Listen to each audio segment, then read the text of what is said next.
Então vamos começar falando sobre o que faltou na aula que vem, na aula passada. Na aula passada a gente falou sobre funções meromorfas e mais geralmente funções meromorfas no plano complexo estendido. Então, como é que a gente pode visualizar o plano complexo estendido, tá?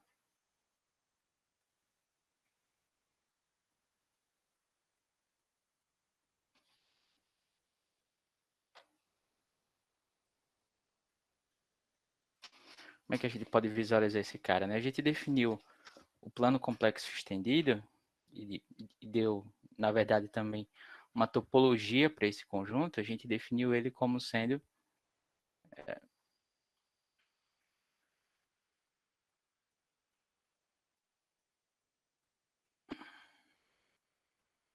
a gente definiu ele como sendo assim, né? Como sendo, essa aqui é a notação que a gente mais vai utilizar. Ele é um números complexos, tá? Unido esse ponto no infinito, tá? Por que que a gente definiu assim? Porque fica bem mais tratável quando você tem, por exemplo, uma função meromorfa que tem uma quantidade de polos, você dizer que a imagem desses polos é esse ponto infinito, tá? Desde que a gente sabe que nos polos, lembra, né? Que nos polos de F,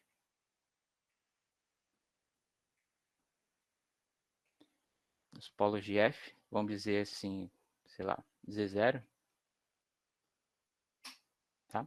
Você tem o seguinte, que se Z0 é um polo de F, então o limite de quando Z se aproxima de Z0, da norma de F de Z, esse cara explode, né? Vai para mais infinito, tá? Lembrando que aqui, quando a gente fala de funções complexas, a imagem de F de Z é sempre um ponto do plano, tá? Esse cara pode, quando Z se aproxima de Z0, esses, essa condição daqui, ela tá, tá, ela tá dizendo para você o seguinte, que quando você se aproxima do ponto Z0, tá? Numa vizinhança próxima do Z0, aqui for Z0, por exemplo. Então, se você pega pontos aqui próximos do Z0, um ponto Z, tá? Então, essas imagens de F de Z estão ficando arbitrariamente distantes do zero, tá? Arbitrariamente distantes do zero. Você não sabe uma direção para a maioria das funções em que esses caras vão estar indo. Só sabe que a norma deles está ficando arbitrariamente grande, tá? Se você quiser que a norma de F de Z seja maior do que um quatrilhão, você consegue, tá? Se o seu Z0 for um polo. Não sabe se ele vai estar, sei lá, se F de Z vai estar no primeiro quadrante, no segundo, no terceiro, não sabe. Mas você sabe que esse comprimento daqui, ele está ficando muito grande, tá bom? Então, motivado por isso, a gente definiu se f é uma função meromorfa,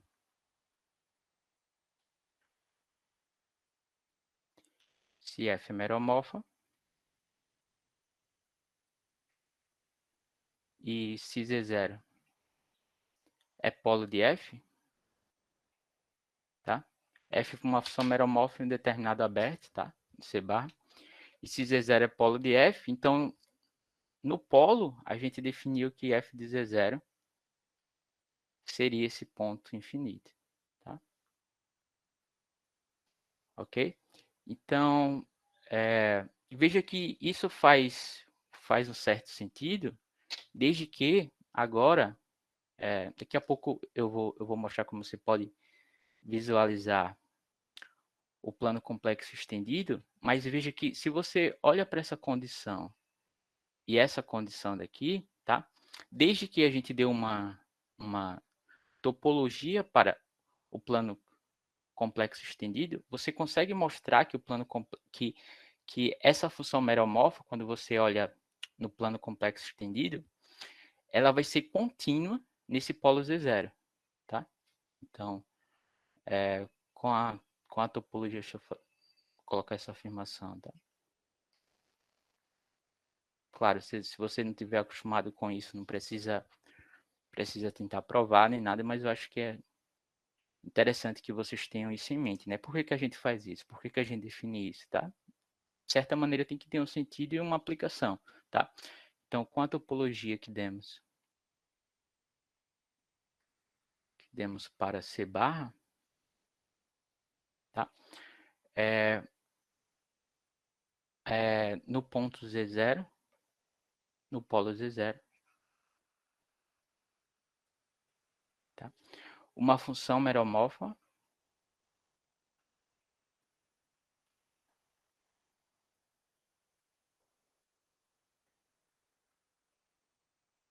será contínua nesse polo, tá?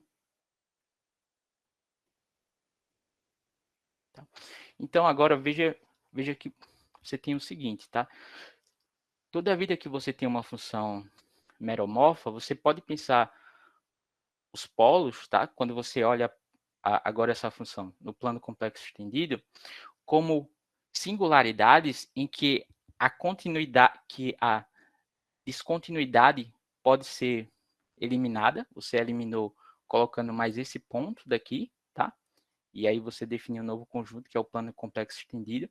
Então, a descontinuidade no ponto, no polo, pode ser eliminada, mas a não holomorficidade não pode ser eliminada, tá? Uma observação interessante, tá? Então, veja que com isso, é uma observação. Então, nos polos, a descontinuidade pode ser eliminada, tá? Se você junta essas duas coisas aqui, ó, essa e essa, então, com a topologia que a gente definiu, a função vai ser contínua agora no polo, tá? Então, no polo, a descontinuidade pode ser eliminada,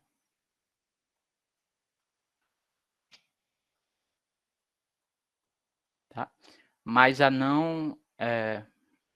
mas a não holomorficidade ou a não analiticidade, que é equivalente nesse caso, não pode, tá?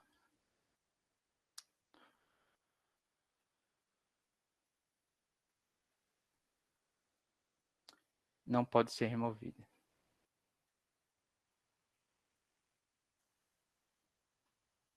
tá?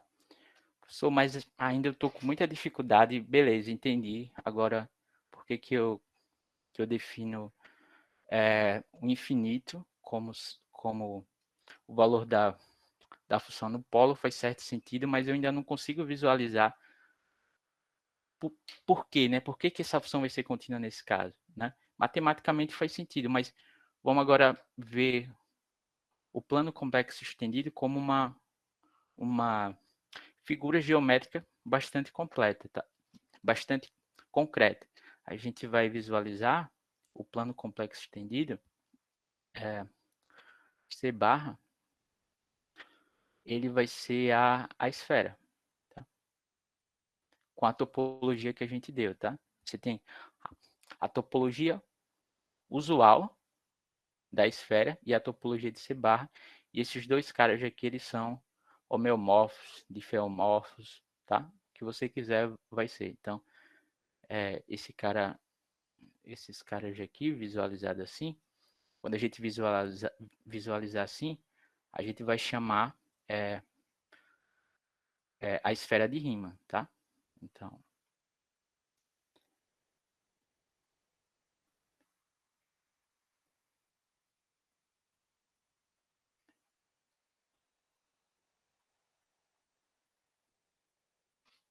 o plano complexo estendido vai ser chamado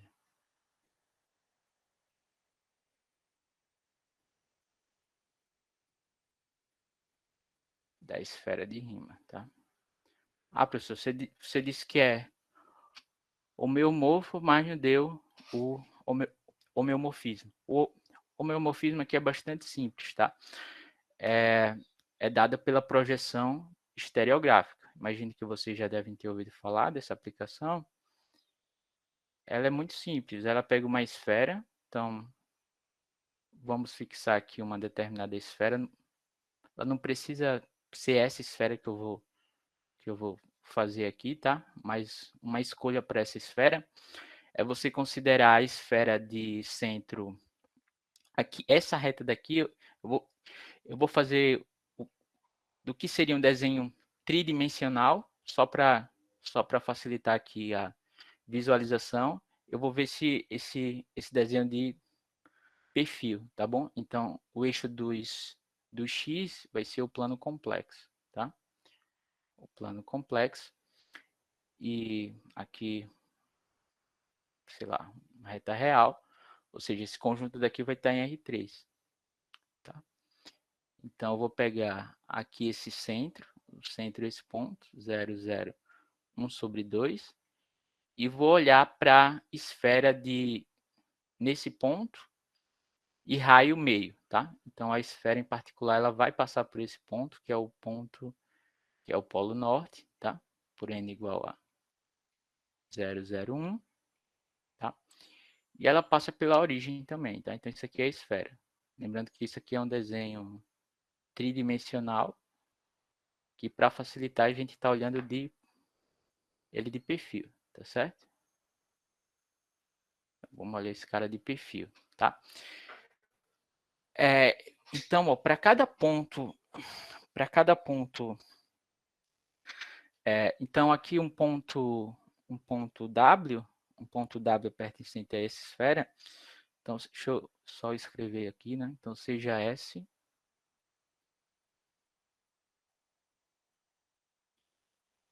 a esfera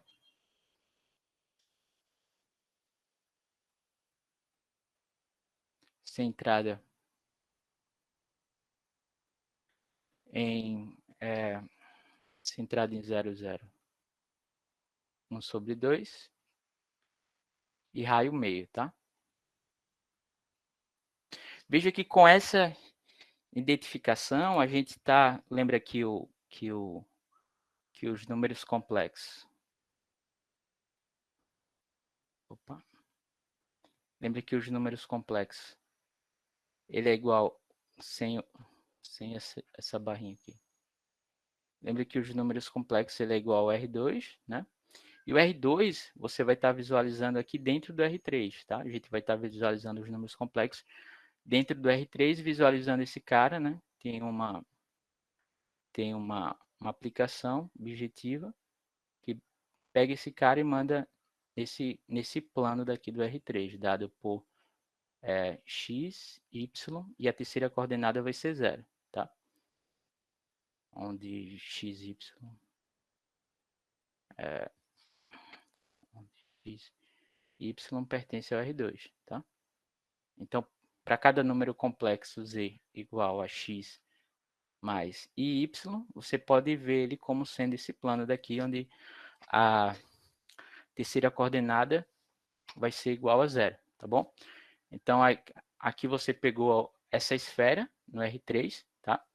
De centro 0, 0 e meio e raio n e raio meio, tá? Então, para cada número, para cada ponto daqui da esfera, para cada ponto W, eu vou olhar para a reta que passa pelo polo norte e W, tá? Então, quando essa reta que passa pelo polo norte e por esse ponto W, que pertence à esfera, intersecta o meu plano, tá? Então, note que o meu plano aqui ele vai ter 3 coordenadas quando ele intersecta esse plano. Então, ele vai ser dado por, sei lá, x, y, 0, tá? E o W aqui, nesse caso, ele vai ser x, deixa eu colocar x aqui, tá? Aqui é um x, y e 0, tá? E o W, que pertence à esfera, eu vou denotar, ele tem 3 coordenadas, né? X, Y e Z. Tá? Aqui, como esse cara pertence à esfera, você tem essa condição, né? Que x ao quadrado mais y ao quadrado mais z ao quadrado é igual a 1/4 aqui no caso, né? Já que a esfera é de raio 1/2, tá? Na verdade isso não, né? Na verdade é x menos o centro, desculpa. E está errado na última coordenada. X menos o centro, mais Y menos o centro, mais Z menos 1 sobre 2 ao quadrado, né? Vai ser igual a 1/4. Beleza? Então, ó, se você olha essa reta que passa pelo ponto N e pelo ponto W, essa reta daqui ela vai cortar esse plano, tá? Nesse ponto. Então, você pode, se você parametriza essa reta que passa por esses dois pontos e olha onde ela corta esse plano x, y, 0, então você consegue o x e o y em função do x, y e z, tá? É só você resolver essa continha e aí você obtém que nesse caso, que esse ponto daqui, o x, ele vai ser dado por x sobre 1 menos z, tá? E y igual a, aqui é yzinho, certo? É só fazer a conta, tá? Acho que vocês já fizeram alguma coisa do tipo em análise na RN. Talvez não para essa esfera, mas, enfim, não importa muito aqui a esfera que você escolhe. Y sobre 1 menos z, tá?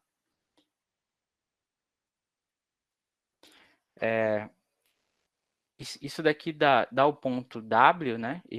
Isso daqui dá o ponto, deixa eu chamar esse ponto aqui de W, só para ficar parecido com a anotação do livro. W igual assim. Então, isso dá W. W que é igual a x mais y, em termos do ponto da esfera, tá?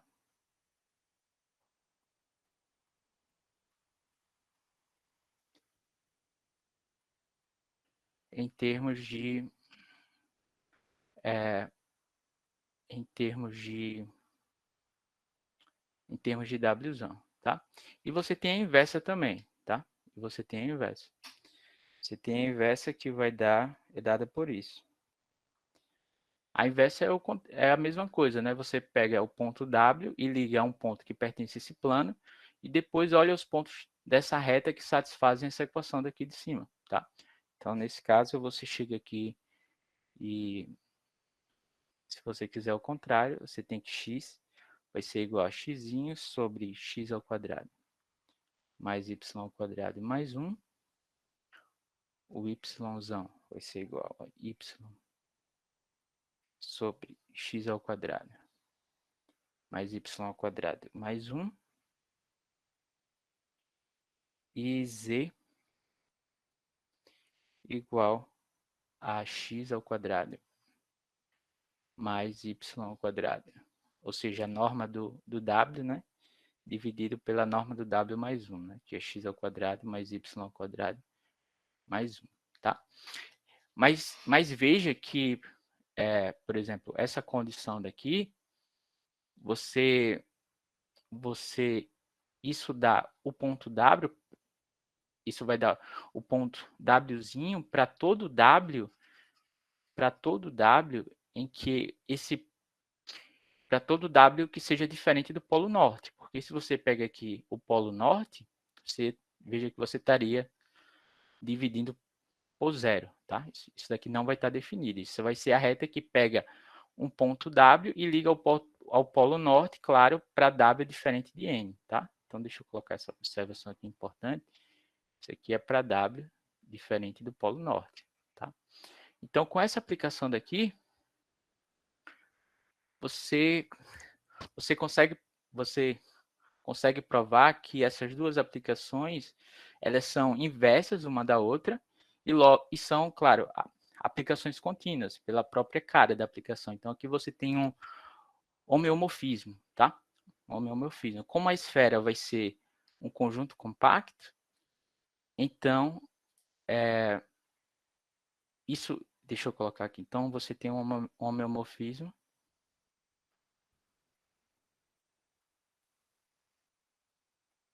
um homeomorfismo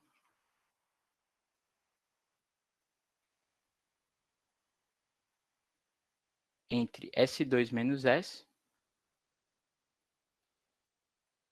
S2 menos N, tá? E o plano complexo estendido, né?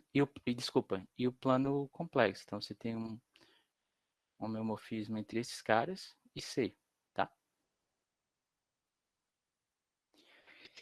Então, veja que se você coloca mais um ponto aqui na jogada, ou seja, se você associa o ponto N, tá? Então, se você associa esse polo norte aqui ao infinito, tá? Então, se você faz essa associação, então agora você tem um homeomorfismo, tá?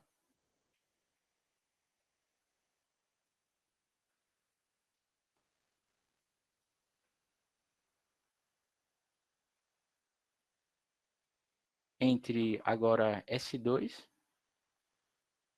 e o plano complexo estendido, tá? Essa relação daqui vale quando para todo ponto que não seja o polo norte. Quando for o polo norte, você define como sendo infinito. E essa aplicação daqui, ela, claro, S2 menos o polo norte, ela vai ser uma aplicação contínua. S2 menos N e C, você tem uma aplicação contínua. E quando você coloca esse novo ponto, que é o infinito, continua sendo uma aplicação contínua com a topologia que a gente deu. E você pode ver isso da seguinte maneira, ó. Toda vida que você pega se esse ponto W ele está se aproximando do ponto N, por exemplo, se você vai pegando os pontos aqui na esfera, cada vez mais próximos do ponto N, então essa reta que liga esses dois caras, ó, eles estão mandando em pontos de norma cada vez maiores, tá? Então, se você for pegando, veja que isso aqui é para um ponto que não tá nem tão próximo assim de W, tá? Não importa, se, por exemplo, se você quiser um ponto de norma 1 trilhão, você consegue controlar isso daqui desde que você tome um ponto W' suficientemente próximo de N, tá? Aqui eu vou mostrar agora uma animação dessa aplicação aqui da esfera de Riemann, e, portanto, você pode estudar agora conjuntos no plano ou no plano complexo estendido como sendo simplesmente um conjunto na esfera, desde que você faça essa associação aqui pela projeção estereográfica, tá? Então aqui, ó, aqui é uma imagem que a gente tem do plano da esfera de Riemann e aqui do plano complexo. Não sei se vocês estão vendo. Me respondam aqui se estão vendo essa animação que eu coloquei, esse desenho. Sim. Estão vendo, né? Então, ó, eu vou tirar essa projeção. Ela funciona assim, ó. Imagine que você tem uma esfera, tá? Sei lá, uma esfera de borracha que seja infinitamente maleável, tá? Aí você tira um ponto, que é esse polo norte aqui que está identificado com infinito. E aí você abre esse cara de forma indefinida, tá? A sua esfera ela não se rasga, ela só se estica, tá? Então, ó, quando você faz isso pela projeção estereográfica, você vai, deixa eu colocar aqui, ó. Ela pega, veja que esses caras de cor vermelha que estão próximos aqui do Polo Norte, você não consegue nem visualizá-los depois, porque eles estão mandando esses pontos em caras de norma muito grande no plano complexo, tá? Então, deixa eu pausar aqui e mostrar mais uma, por exemplo, como é que fica pela projeção estereográfica. Então, por exemplo, como é que você pode analisar, se você quiser analisar deixa eu mostrar aqui uma outra figura, tá?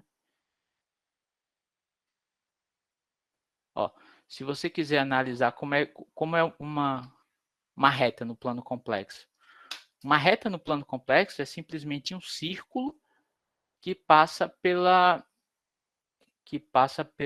origem, tá? Deixa eu tirar isso aqui. Não, aqui, ó. Círculo.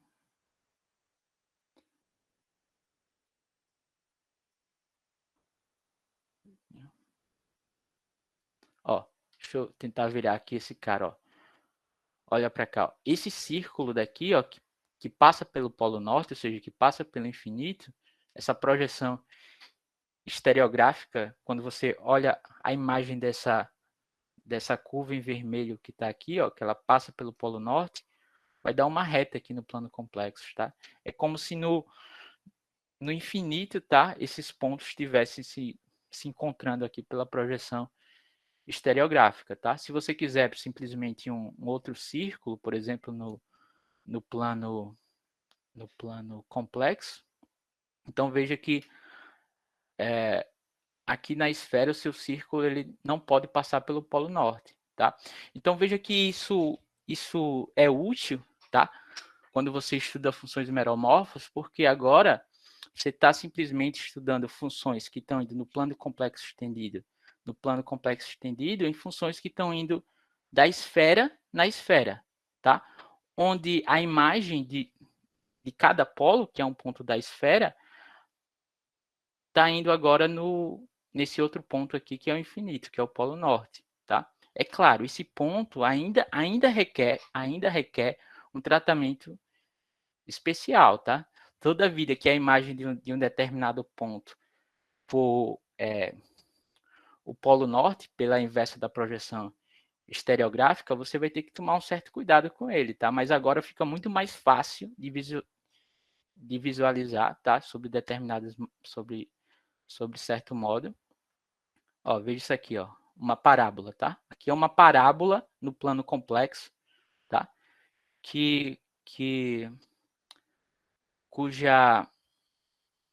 Cujo conjunto do plano na esfera de Riemann vai ser esse conjunto daqui em vermelho, tá? Então veja, ó, que como esses dois arcos aqui estão indo para o infinito, esses caras aqui, ó, eles vão se encontrar, tá? Então isso dá um certo insight, dependendo do que você for trabalhar nas suas funções meromórficas do seu comportamento, tá? Isso é útil nesses casos, tá? Então deixa eu ver aqui mais uma outra figura, só para tentar dar isso. Uma hipérbole. Olha uma hipérbole, tá? Uma hipérbole aqui no plano complexo, você pode visualizá-la como sendo esses dois conjuntos aqui na esfera, a união desses dois caras, desses dois ramos, tá? Aqui e esse outro aqui. Tá? Então, perceba que esses pontos aqui estão aqui embaixo, eles estão sendo mandados nessa parte de baixo daqui desse hipérbole. Tá? E à medida que esses caras aqui, e esse outro ramo está se tornando de norma muito grande, então esses pontos, como estão se tornando com norma muito grande, eles vão se aproximar do nosso polo norte. Tá? Se aproximar do nosso polo norte. Professor, Oi.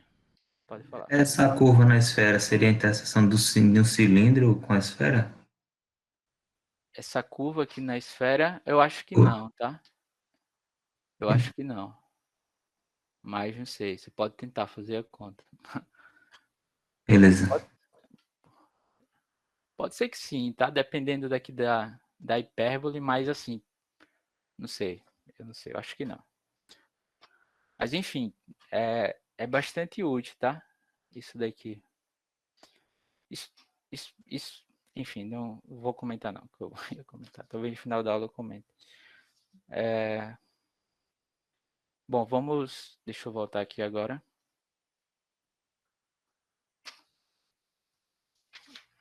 Era isso que eu queria falar sobre esfera de Riemann. Eu não vou cobrar muito isso, tá? Mas eu acho importante ter isso em mente, tá?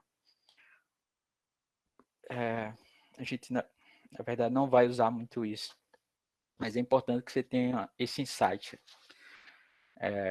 Bom, agora eu vou falar aqui do princípio do argumento, que é mais uma aplicação do teorema dos resíduos, tá certo? A gente viu uma aplicação da forma dos resíduos no cálculo de integrais impróprios, tá?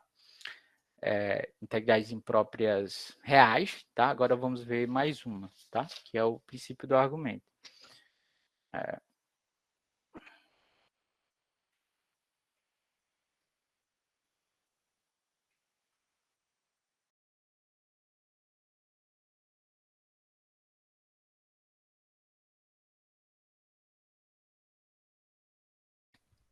Agora a gente vai mostrar o princípio do argumento. E antes de enunciar, na verdade, a gente prova fazendo umas observações, tá? Vamos fazer umas observações de que a gente já falou, tá? Então, nota o seguinte, tá? Algumas observações, quando pensar que não, a gente vai ter a prova, tá? Olha para aqui. Matemática, às vezes, resultados interessantes surgem de observações, tá? De vocês, a gente ir olhando os teoremas, ver o que é que funciona, o que é que a gente pode usar aquilo em alguma outra coisa, né? Muitas das vezes é assim, tem que parar um pouco, observar, sair praticando, tá bom? Então vamos observar o seguinte, tá? Que se F é holomorfa, algumas observações.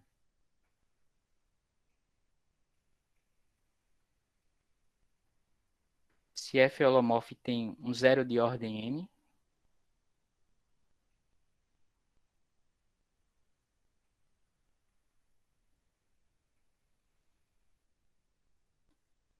de ordem n no ponto z igual a z0,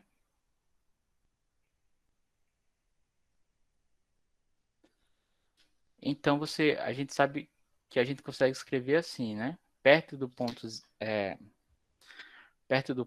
zero, f de z obrigatoriamente tem essa cara. Ele vai ser z menos z0 elevado a n, tá? Lembra que se f tem um zero, sei lá, vou chamar esse zero de z0, tá? É z menos z0 elevado a n vezes uma outra função g de z, tá? Onde g de z é uma função holomorfa.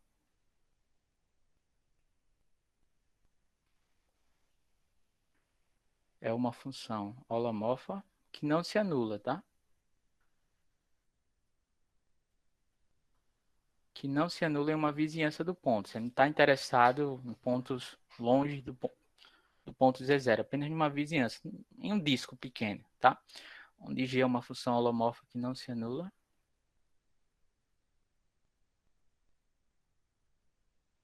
escrever assim, tá?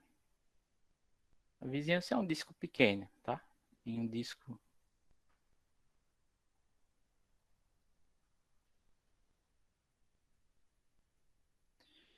disco aberto D,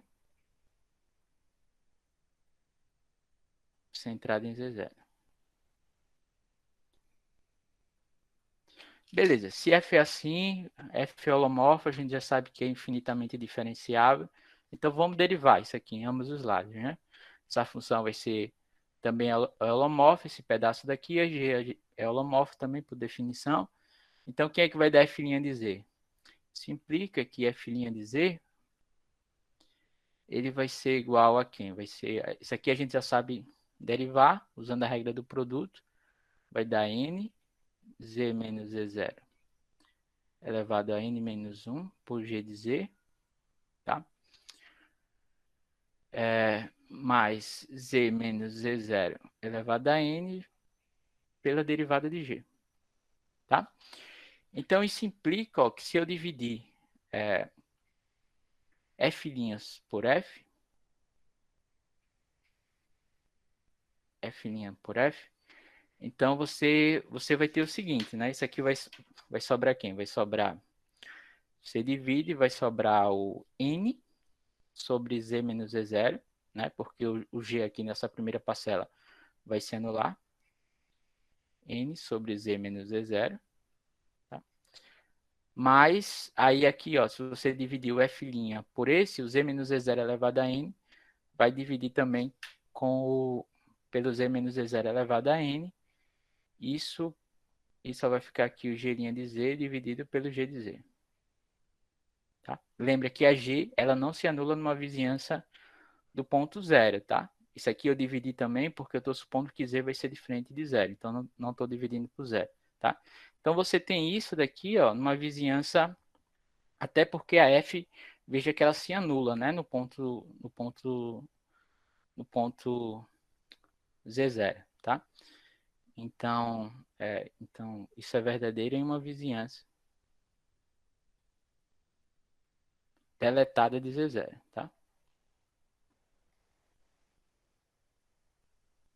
Ó, só com essa conta besta, a gente conseguiu transformar no seguinte, tá? Que se Z0 é um zero de ordem n de f, então veja que ela vai ser um polo simples. Olha para essa expressão que a gente obteve. Então, Z0 é um polo simples agora dessa outra função, f' dividido por f, tá? Então, isso implica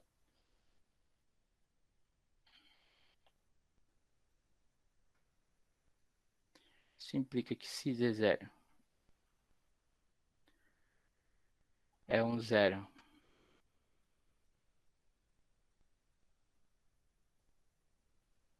de ordem n de f, então ele é um polo simples,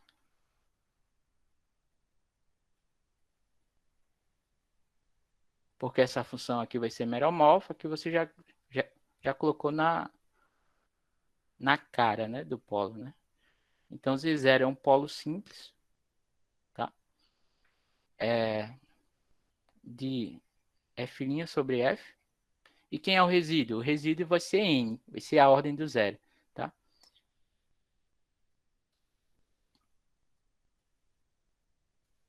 E deixa eu ver como eu escrevi aqui. Com resíduo n. Igual a mesma ordem, tá?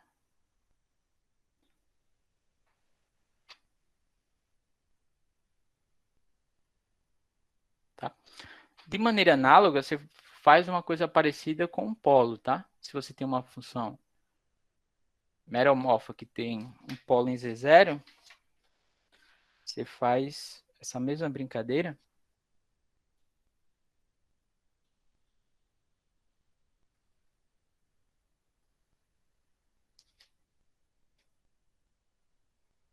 Se f tem um polo de ordem n, Z0,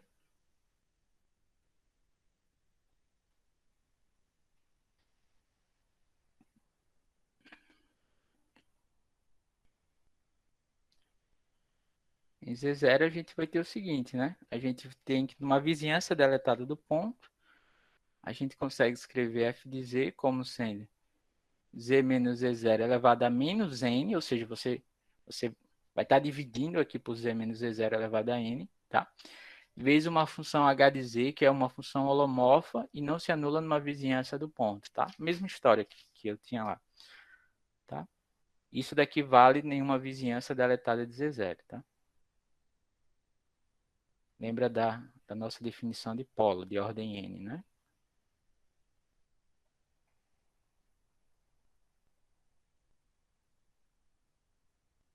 Tá? Então, se você faz a mesma brincadeira, calcula quem é f' e depois divide f' sobre f, você chega nisso daqui. F' sobre f, ele vai ser igual a menos n por z menos z0 elevado por z menos z0, tá? Só. Mais h' de z por h de z. Lembra que h é uma função que não se anula numa vizinhança do ponto, né? Uma função holomorfa que não se anula na vizinhança do ponto. Então, essa função aqui, desse lado de cá, vai ser uma função holomorfa, tá? Isso implica que o ponto Z0 ele vai ser um polo simples dessa função, tá? Cujo resíduo vai ser menos n. Olha para cá.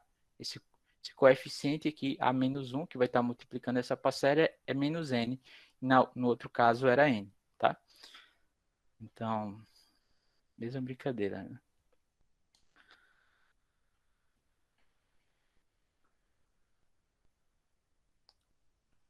F' sobre F, tem um polo simples em Z0.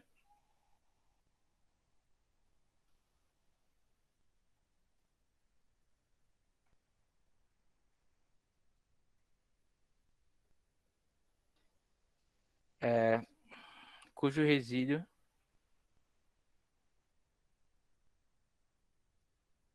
é menos N, tá? Então, como é que eu...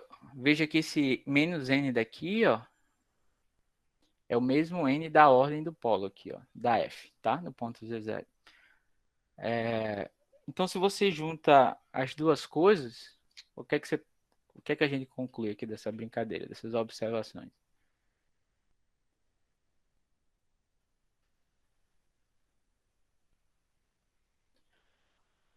Conclusão, que se f é uma função meromorfa,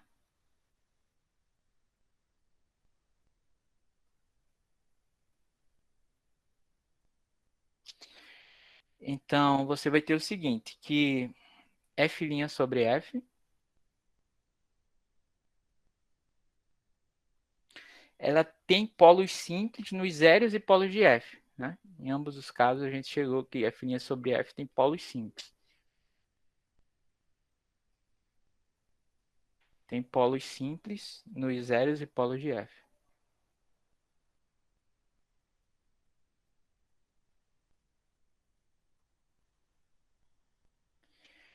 E você tem também que... E quem é o resíduo? O resíduo a gente conseguiu, além de ver quem é que era polo simples, a gente viu o resíduo, né? A gente tem isso e o resíduo, que eu vou denotar assim, tá?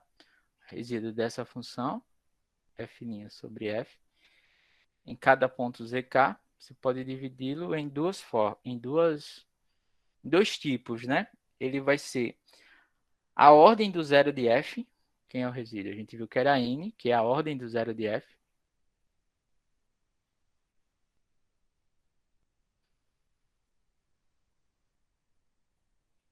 tá? Claro, se o zk é zero de f,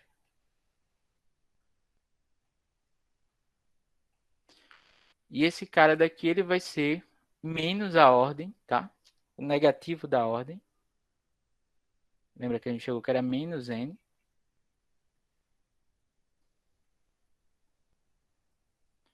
Negativo da ordem do polo.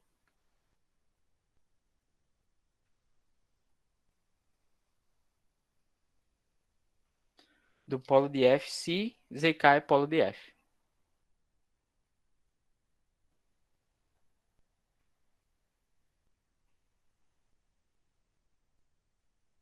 Tá? Então, se você junta, ó, se você junta as duas coisas, então você consegue contar quantos zeros, é claro, consegue contar contando também com a multiplicidade, tá? Então você consegue contar os zeros e polo de f usando o teorema dos resíduos, tá? Então se você anunciar assim, de forma que dê para você, lembra que usando pelo teorema dos, dos resíduos, a gente chegou isso daqui, né? Daqui a pouco eu anuncio o teorema, mas lembre o seguinte, tá? Que se você pega uma determinada região elementar, sei lá, uma ômega, por exemplo, um conjunto estrelado, tá? Depois a gente vai ver que essas regiões elementares são na verdade, conjuntos simplesmente conexos, mas eu ainda não defini isso. Uma região estrelada, por exemplo, uma região elementar, tá? E você pega aqui, ó, uma curva suave por partes, tá? Dentro desse domínio elementar, tá? E se você tem, por exemplo, uma quantidade de pontos aqui que são os polos de F, cada um desses caras, cada um desses EK, são polos de F.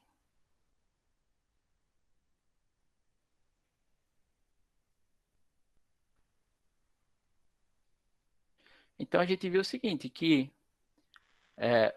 que a integral de f ao longo dessa curva, alfa, tá? Ela vai ser onde f é uma função meromorfa, tá? Ao longo dessa curva gama, perdão, ela vai ser igual a 2πi, tá? Vezes a soma de todos esses resíduos que estão dentro dessa curva, tá? Isso aqui a gente viu. Tô enunciando de maneira informal porque a gente já viu isso daqui, tá? Dos resíduos, sei lá, k igual a 1 até n do resíduo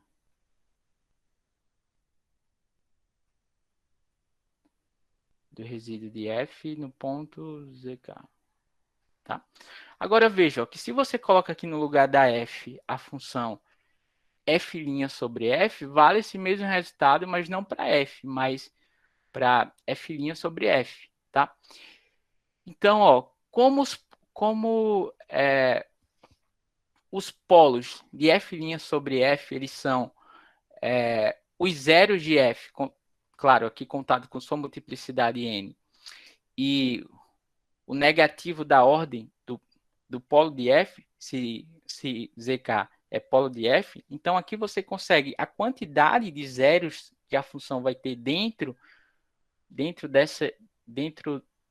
de gama, dentro desse conjunto aqui limitado por gama, tá?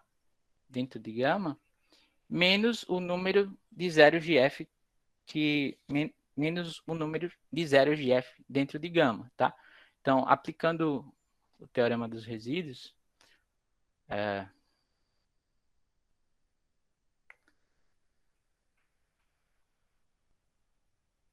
aplicando este resultado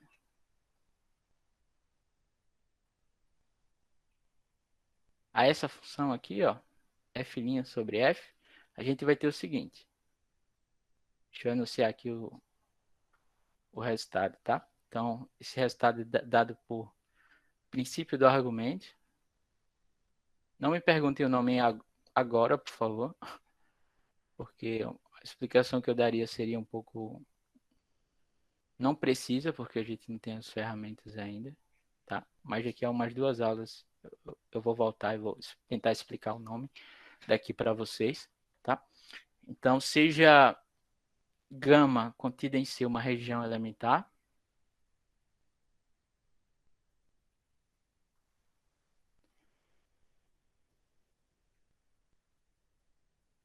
por exemplo, uma região estrelada, como a gente viu, tá?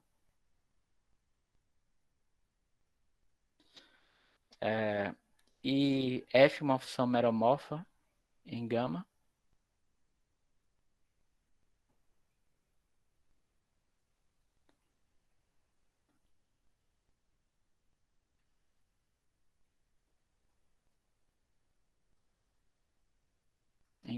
tá? E seja também, tô só escrevendo o desenho ali, tá? Que a gente já tinha feito. Seja também gama uma curva fechada, suave por partes,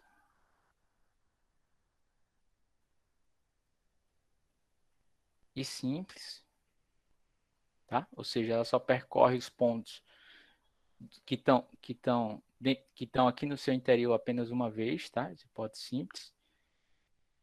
E simples, percorrida no sentido anti-horário.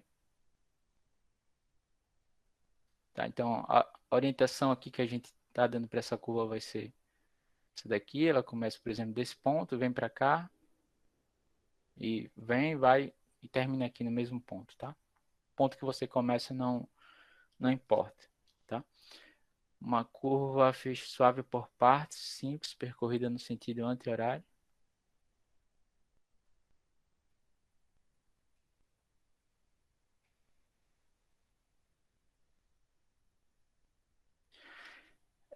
Tá ok, essa aqui é uma hipótese importante, tá? Essas outras a gente meio que já esperava.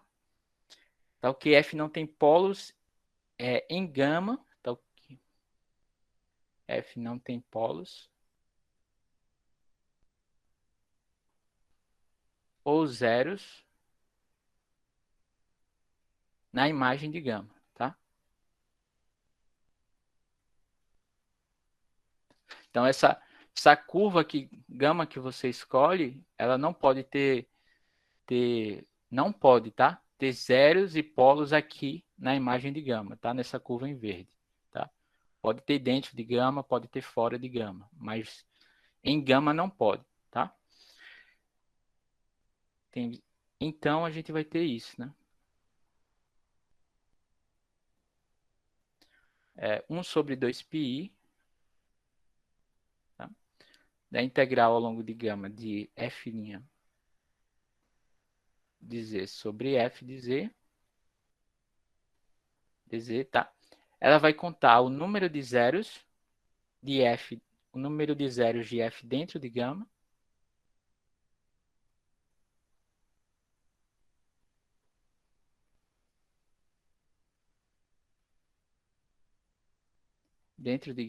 tá?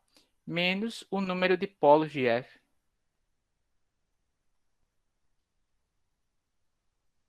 também dentro de gama, tá? É claro que esse número daqui ele vai estar contando eu vou estar contando com suas multiplicidades, tá? Então, por exemplo, se eu tenho um zero de ordem n, então eu vou e não tenho nenhum polo, então eu vou encontrar que esse valor daqui vai ser n, tá? Então deixa eu colocar onde os zeros e polos são contados com sua multiplicidade.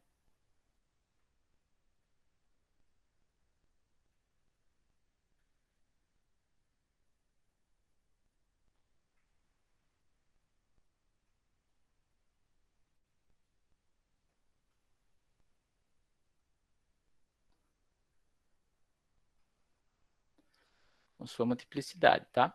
Ficou um pouco grande aqui a escrita daqui do teorema, porque eu só quis escrever aqui nesse caso que valem todas as hipóteses que a gente colocou lá no teorema lá na fórmula dos resíduos, tá? Então você aplica a fórmula dos resíduos não para f, tá? Mas aqui, ó, você vai aplicar para f' sobre f. Então, o que é que você vai ficar? Que pela fórmula dos resíduos, essa integral daqui, ó, de f' sobre f, vai ser igual a 2πi, então coloquei esse 2πi aqui dividindo, então vai ficar só o quê? A soma dos resíduos de f' sobre f em cada um dos seus polos, tá? Mas lembra que cada polo de f' sobre f, ele vai ser ou um zero de ordem in, tá? Ou o negativo da ordem do polo de f, tá? Então, se você junta essas duas conclusões para f' sobre s, você tem exatamente, você tem exatamente a nossa conclusão, tá? Você aplica a f' sobre f, certo? Deixar para vocês escreverem, mas é isso, é aplicar o resultado e, e colocar nessa e, e olhar essa observação, né? Porque perceba que 1 sobre 2, né? Você ficaria com o seguinte, né? Um esquete da prova. Na verdade, eu já dei a prova, né? É só juntar. Você tem o seguinte, que como todas as hipóteses satisfazem as hipóteses da forma dos resíduos, tá? Então, você teria aqui um 2πi de f' sobre f de z dz ao longo de gama é igual à soma dos resíduos, né? De k igual a 1 até n, do resíduo de f' sobre f, tá?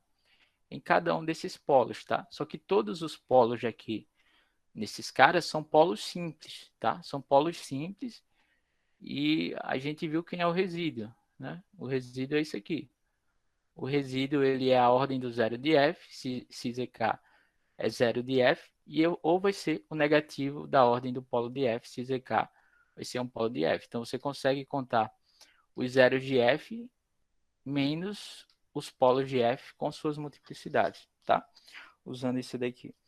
Então, uma primeira aplicação daqui do princípio do argumento vai ser esse teorema daqui, que é o teorema de Rouchet, tá?